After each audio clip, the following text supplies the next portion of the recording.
श्री गोवर्धन नाथाय नमः। श्री गोपीचंद वल्लभाय नमः। श्री गुरुचरण कमलेभ्ये नमः। महावन निवासी श्री गोसाई जी के सेवक गोविंद स्वामी सनादय ब्राह्मण की वार्ता। प्रसंग 2। गोविंदास महावन के टेकरा पर रहते थे और प्रतिदिन नवीन कीर्तन के पद रचकर गाते थे। उनके पद सुनने के लिए श्री ठाकुर जी स्वयं पधारते थे।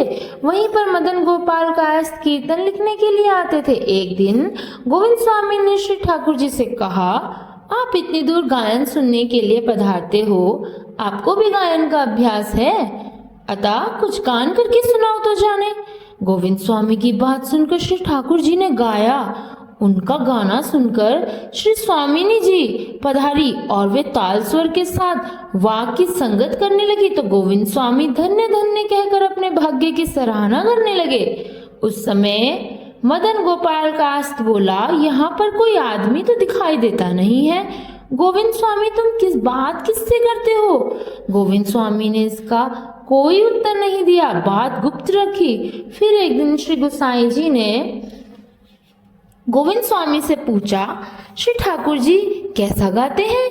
गोविंद स्वामी ने कहा, श्री ठाकुर जी बहुत अच्छा गाते हैं और ताल स्वर श्री स्वामिनी जी बहुत अच्छा देती है। यह सुनकर श्री गोसाई जी मुस्कुराकर चुप हो गए। प्रसंग 3। गोविंद स्वामी श्री गोकुल में निवास करते थे। उनके आंतरिक ग्राम में सेवक श्री गोकुल में पूछते पूछते उनके पास पहुंचे। उन सेवकों ने पूछा, गोविंद स्वामी कहाँ है?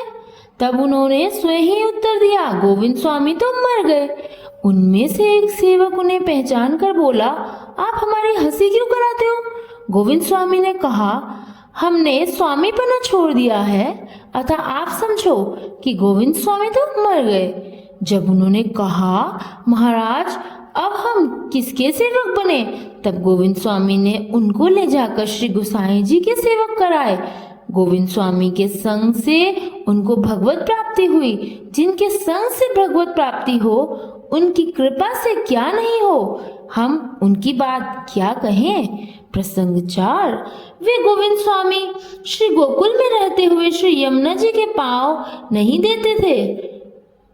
वे श्री यमुना जी को साक्षात श्री स्वामी जी ने के रूप में अष्ट सिद्धि की दाता मानते थे। जैसा कि यमुनाष्टक में श्री महाप्रभु जी ने श्री यमुना जी के स्वरूप का वर्णन किया है और श्री गोसाई जी की कृपा से गोविंद स्वामी ने श्री यमुना जी के स्वरूप को समझा। वे श्री यमुना जी में पांव नहीं धरते थे, वे तो श्री यमुना जी के दर्शन करते, दंडवत करते और श्री यमुना जल का पान करते थे। एक दिन बालकृष्ण जी और श्री गोकुलनाथ जी दोनों गोविंद स्वामी को पकड़कर श्री यमुना जी में ले गए और नहाने लगे। गोविंद स्वामी ने कहा, यह मलमूत्र की देह है, अतः श्री यमुना जी की के स्पर्श छूने योग्य नहीं है। श्री यमुना जी तो साक्षात श्री स्वामिनी जी है, यह अधम शरीर उनके स्पर्श योग्य नहीं है। श्री यमुना जी को तो उत्तम सामग्री समर्पित करनी चाहिए। यह सुनकर श्री बालकृष्ण जी और श्री गोकुलनाथ जी चुप हो गए। गोविंद स्वामी श्री यमुना जी का ऐसा भाव जानते थे। जय श्री कृष्ण।